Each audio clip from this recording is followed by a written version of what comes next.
Maxi Educa.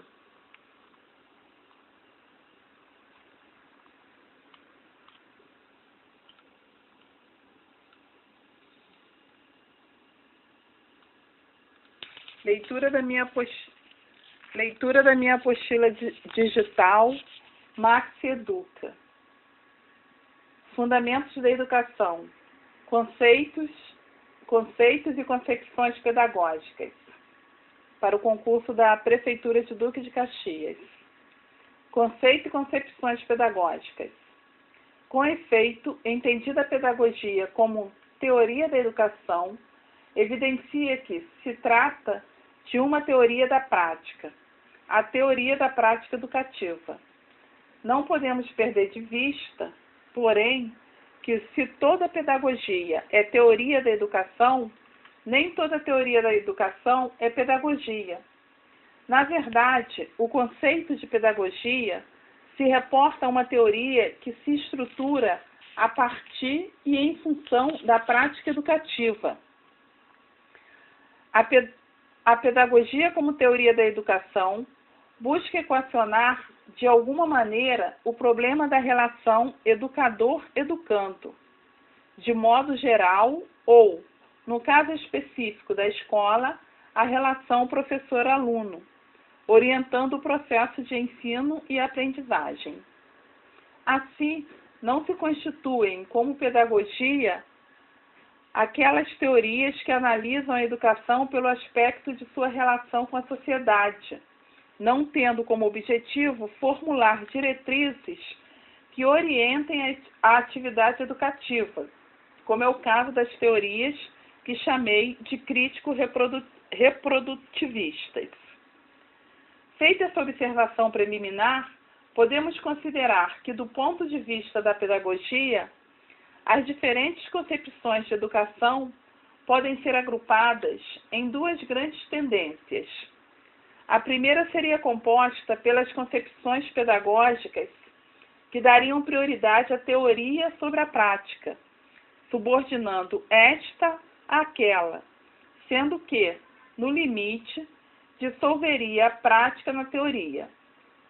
A segunda tendência, inversamente, compõe-se das concepções que subordinam a teoria à prática e, no limite, dissolvem a teoria na prática. No primeiro grupo estariam as diversas modalidades de pedagogia tradicional, sejam elas situadas na vertente religiosa ou na leiga.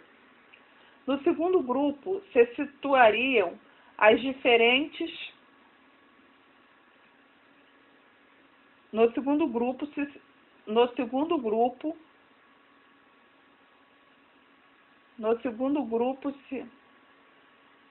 estou com muita dificuldade para ler no computador. A segunda tendência, inversamente, compõe-se das concepções que subordinam a teoria à prática e, no limite, dissolvem a teoria na prática. No primeiro grupo estariam as diversas modalidades de pedagogia tradicional, sejam elas situadas na vertente religiosa ou na leiga.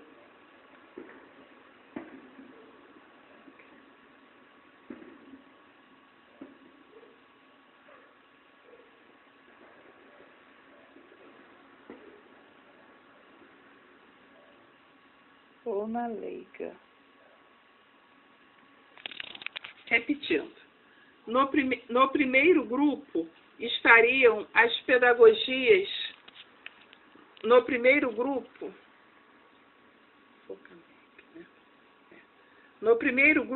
estariam as diversas modalidades de pedagogia tradicional, sejam elas situadas na vertente religiosa ou na leiga. No segundo grupo, se situariam as diferentes modalidades da pedagogia nova.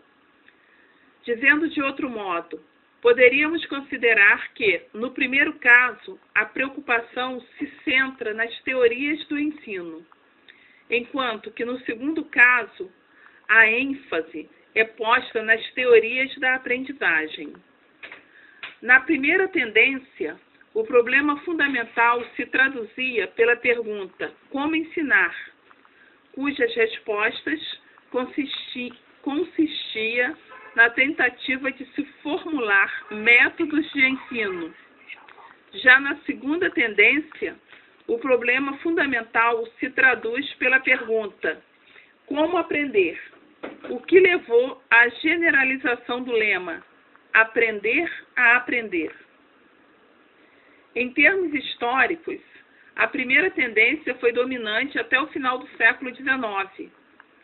A característica própria do século XX é exatamente o deslocamento para a segunda tendência, que veio a se tornar predominante, o que, entretanto, não exclui a concepção tradicional, que se contrapõe às novas correntes, disputando com elas a influência sobre a atividade educativa no interior das escolas.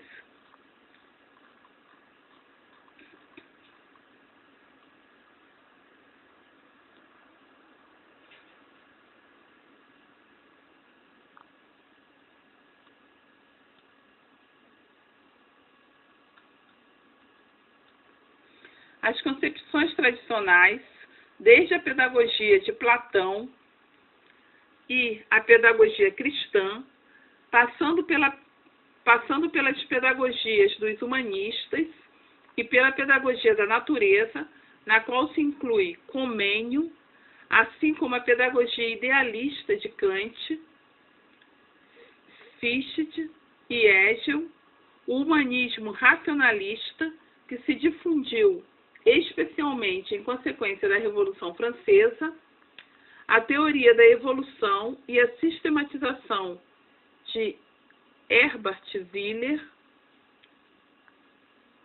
desembocavam sempre numa teoria do ensino, pautando-se pela centralidade da instrução, formação intelectual. Pensavam a escola como uma agência centrada no professor, cuja tarefa é transmitir os conhecimentos acumulados pela humanidade, segundo uma gradação lógica, cabendo aos alunos assimilar os conteúdos que lhes são transmitidos. Nesse contexto, a prática era determinada pela teoria que a moldava, fornecendo-lhe tanto o conteúdo como a forma de transmissão pelo professor, com a consequente assimilação pelo aluno.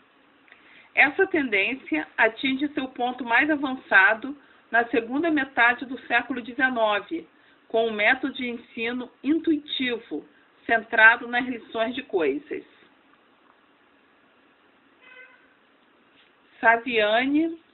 Dermeval Saviani, Concepções Pedagógicas na História da Educação Brasileira.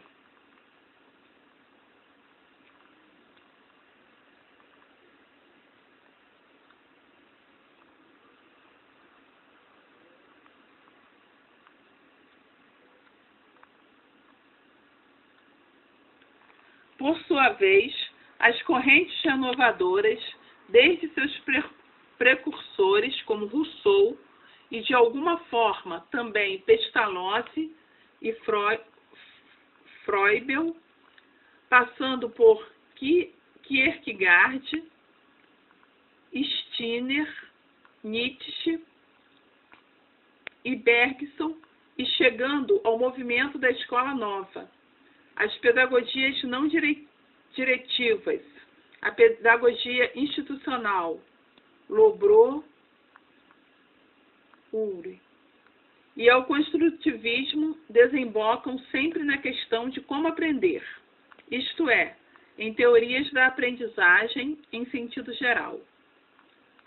Pautando-se na centralidade do educando, concebem a escola como um espaço aberto à iniciativa dos alunos que, interagindo entre si e com o professor, realizam a própria aprendizagem, construindo seus conhecimentos. Ao professor cabe o papel de acompanhar os alunos, auxiliando-os em seu próprio processo de aprendizagem.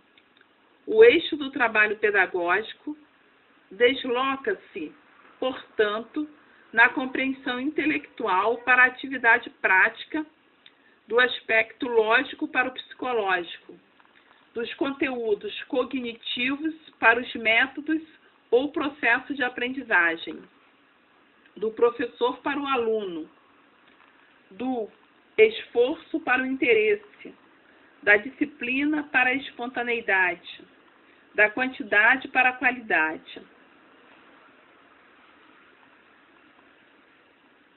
Tais pedagogias configuram-se como uma teoria da educação que estabelece o primado da prática sobre a teoria.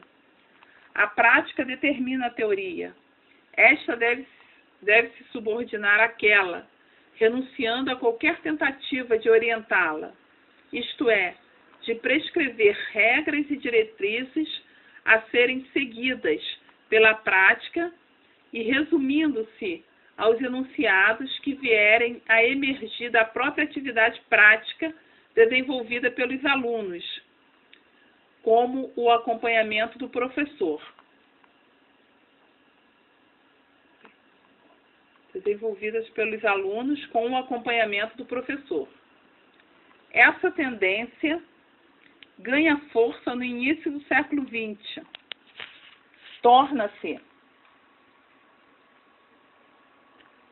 Essa tendência ganha força no início do século XX. Torna-se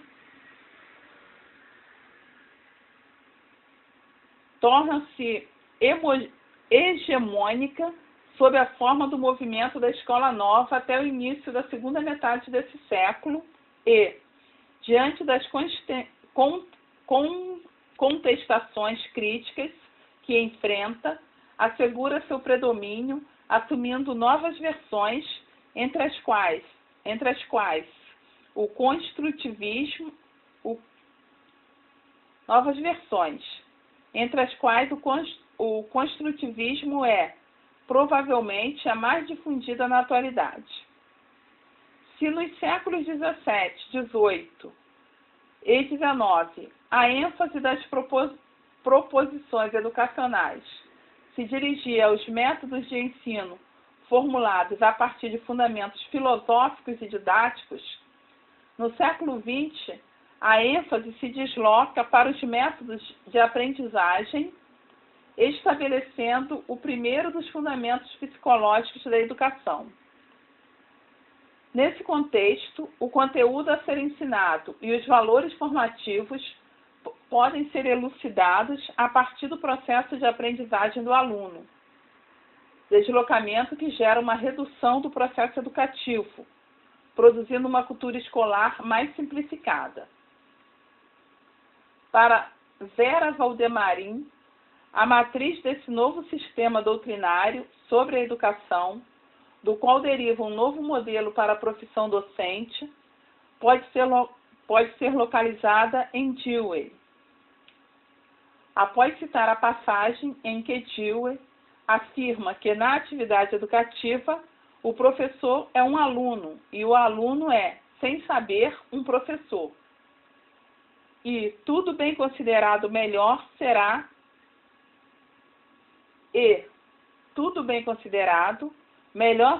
que, tanto o que dá como o que recebe a instrução, tenham o menos consciência possível de seu papel. Vera comenta: